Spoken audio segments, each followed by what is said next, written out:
My child lied to me 3 years ago when they moved in with my selfish ex-wife, who had left us for work. I found out that he has been meeting her behind her back for a few months.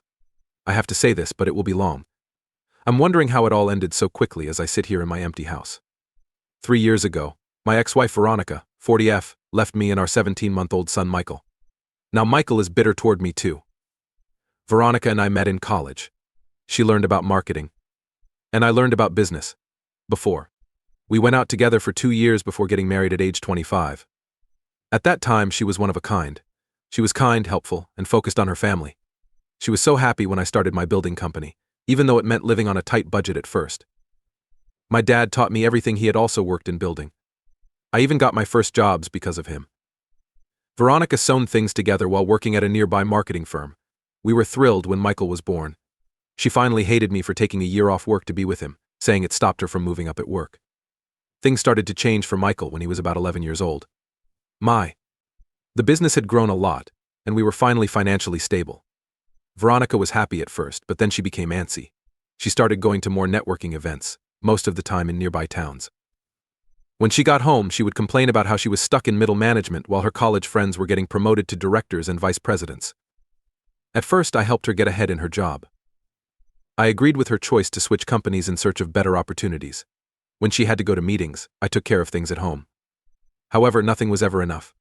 She would complain about how small our town is, saying that there were no real chances. My father died suddenly when Michael was 13 years old. It was hard to do for my mom, Laura, who is 75 years old. Because I was the only kid, we moved her to a house a few blocks away. Veronica was also unhappy, saying that it made us feel even more tied down. It was then that the job offer from California came. An old friend who had moved to Silicon Valley suggested she be a vice president. No longer was money the only thing that mattered, even though the pay was good. The house we lived in was beautiful, and the neighborhood was very close. And Michael did wonderful in school. He did really well in school, had a lot of close friends, and played baseball. Things got hot in the fights. Veronica told me that her success put me in danger. Then she would say that I owed her something because she helped me start my business. I told her that I never asked her to put her work on hold, but she chose to take that year off when Michael was born. She stopped going to Michael's games and stayed late at work. When she was at home, she was always on her laptop or phone. Michael also learned about the changes. He would ask me why my mom was always sad or why she was always too busy to make it to family dinners. The last straw was when she told us she had taken the job in California without talking to us first. She said she would leave without me if we didn't move. When I refused to change our lives, she packed her things and left. It was hard the first year. When Michael's mom suddenly broke up visits, he would cry himself to sleep. As a mom, I did everything I could. I went to all of his school events, helped him with his homework, and tried to keep him busy with things that would take his mind off of how hurt he was. It was during this time that my mother was very helpful. She would cook food, help Michael with his schoolwork, and help me by listening when I needed it the most. In order to help us, my 38F sister Rachel also came to see us more often. Things seemed to be getting better over the last 2 years. I learned more about Michael. We would fish on the weekends, which Veronica always thought was a waste of time. He seemed to be making progress because he joined more school programs and made new friends. Then, I looked up a number on his phone last week while mine was charging. At that point, I saw the mail. Over a few months, there were dozens of them between him and Veronica. They were meeting behind her back every time she came to town. They showed up in pictures at restaurants, shops, and other places I didn't know they had been. The mean things they said about me hurt the most. They made fun of my small-town mentality and the fact that I couldn't handle strong women. Veronica had convinced him to push her away because she was sure she would succeed. She had been turning him against me the whole time. When I pushed Michael, he lost it. He said I was running his life too much, just like I did his mom's. He told me that he had applied to many schools in California without telling me. Veronica offered to pay for his schooling and helped him fill out the forms. I got mad at him and told him to leave me if he wanted to do what his mother did. And, after leaving quickly, he went to my mom's house. Afterwards, she called and said I was being too critical, and that she needed to understand that he was just a confused kid. They took advantage of my trust, planned for months without telling me, and made me look like the bad guy when all I did was work to keep our family stable. As I write this, I'm wondering if I should have seen this coming. Do you want me to try to stop him from moving to California? Is it wrong for me to be so mad? Update: it's been 2 weeks since my last post. Thanks for all the positive comments. Things have gotten harder, so I need to complain again. Michael is still living at my mom's house. I begged. She needs to stop letting him act this way, but she has been giving me regular updates on his mental health. She said last week that Veronica was going to go down to help Michael figure out what was going on. I was surprised by what came next. Veronica usually stayed at a hotel on her few trips, but this time she moved into my mom's spare room. My mother welcomed her with open arms, and she watched me fight for 3 years to rebuild our lives after Veronica left. My sister Rachel, who is 38 years old, came over yesterday with some bad news. She kept in touch with Veronica from time to time through social media. It looks like Veronica planned this for almost a year. The first step was when her company opened a satellite office in Seattle. She thought that moving there would help her get closer to Michael, but he wanted to wait until he was ready to leave. I was sent images taken by Rachel of conversations where Veronica described her method. She had been working on Michael in secret for months, dreaming of the great life they could have together in California or Seattle. She would email him pictures of beautiful college sites and talk about job opportunities at her company as a way for him to get away from our stifling small-town life. To be honest, I didn't realize how deep the influence went. She bought him expensive clothes, the newest iPhone, expensive gifts, and even a car that is now parked in my mom's yard. It had been years since I had sent a birthday card, so this was the first one. She told him that I was jealous of her goals and that I had held her back while we were married. What really got to me was learning about their secret weekend trips. They got to spend whole. They spent the weekends together until Veronica told them she only had time for a quick dinner with Michael. They did things like go shopping, visit colleges, and even look at homes in Seattle. Rachel found out that Veronica had made a fake identity to go to Michael's baseball games and school events so that I wouldn't see her. She would pick a place in the stands way back, wearing glasses and a hat. I was sitting in the first row and thought I was the only parent who cared enough to go. My mom said that she only wanted Michael to have both of his parents as an excuse for what she did. But where was this care for keeping the peace in the family when Veronica left? Michael would be sad every time his mom missed a holiday or birthday. The more I learn, the more angry I get. This wasn't just because Veronica wanted to talk to our son again. This was a planned move to get him to disagree with me. So I would look like the bad guy who kept them apart. She waited until she had enough money and security to come back and play the role of the fun parent. I called my 45-minute lawyer friend Timothy for advice. He said to record everything, even the secret meetings, the trickery, and the expensive gifts in case it comes out later. Friends and family are telling me to let it go. Because of that fight, Michael will only grow farther away. I should be. They say he should be glad that Veronica wants to be a part of his life now. But she wasn't there for him when he needed her when he was young. When was he on the honor roll? When did he get his first baseball title? I feel like I'm seeing a play based on real events. Veronica is trying to get Michael to follow her by telling him about her bright future, while deleting everything I've done for him. This is similar to how she forced me to help her career while she got ready for her leave. Seeing my mom's side of the family with them is the hardest part. She says that everyone deserves a second chance. But this isn't about second chances anymore. This is about how someone is going to ruin my relationship with my child by giving them money and making false claims.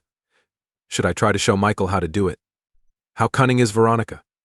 Or will that just make me look more like the angry ex-husband she said I was? It's been 2 months since I last wrote something. Things are worse than they were before. After Michael came home last week to get more of his things, we had the most painful conversation of my life. Rachel sent me images, and I spent weeks putting together proof that Veronica was lying. I tried to get Michael to sit down and carefully explain everything. When he got there, he wouldn't pay attention, so he told Rachel that I was still trying to control his life and was stalking his mother through her. Finally, the truth about their goals came out. Veronica has already agreed to take a job offer from her current company, which is opening an office in Seattle. There is a nice 2-bedroom apartment close to the University of Washington that Michael will be moving into this fall. She set him up with a job at her company for the summer before he starts college. When I learned that she had been helping him slowly pack and move his things to Seattle for the past month, it broke my heart. Instead of studying at the library, my mom said my dad was packing up and sending his life away piece by piece during all those hours. He agreed with everything I said about Veronica. She told me she was working hard to make things better for him when I told her she had missed his 15th birthday because she had to go to an important meeting. When I brought up how many baseball games she missed, he said I was being petty and stuck in the past. It was the last straw when he talked about his plans for college. In addition to getting into UW, Veronica has promised to pay for everything, including housing, fees, a car, and other costs. When I told him that I had been saving for his college fund since the day he was born, he said he didn't want to owe me money. My mom came over after Michael left. She tried to make it clear that teens often have times when they like one parent more than the other. But this isn't a phase. This was done by someone who is good at controlling other people. In order to move there myself, my 44M business partner, Dave, and I talked about opening a branch in Seattle. But he reminded me of what I had to do for this business. My mom, who needs help, and my employees who depend on me. Michael has also told me that he doesn't want me to get in the way of his new life. Besides Michael and Veronica, my mother, who let all of this happen, has also betrayed me badly. She finally admitted that she knew about the plans made in Seattle months before, but she didn't say anything because she was afraid I would get mad.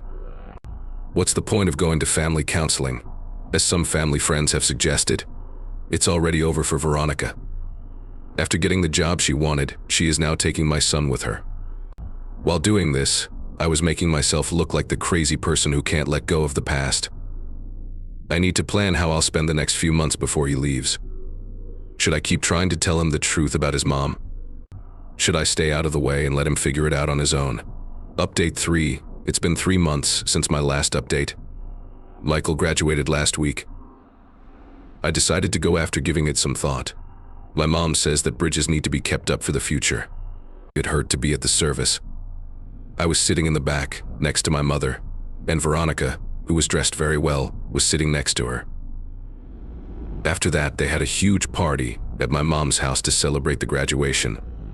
They didn't ask me, but Rachel told me about it because she had to go for a short time.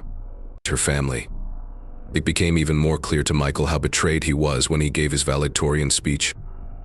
In his thanks, he said that his mother taught him to follow his dreams, no matter what, and showed him that there is more to the world than he thought.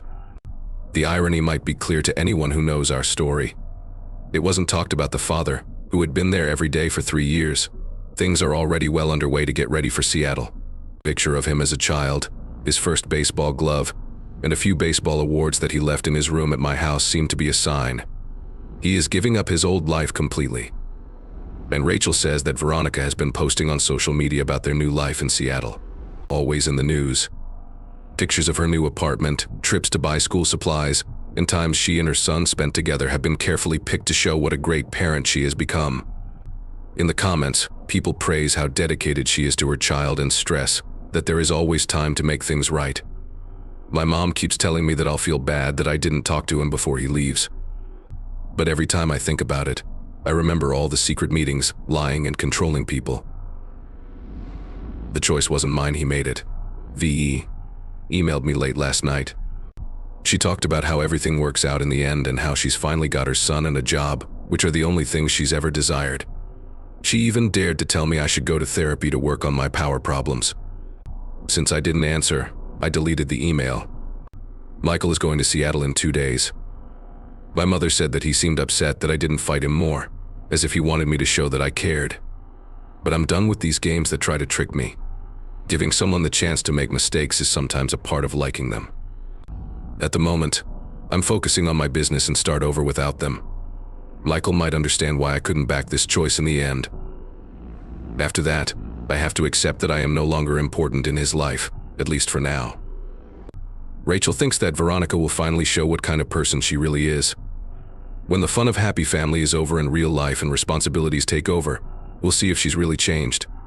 No longer do I care about it, though.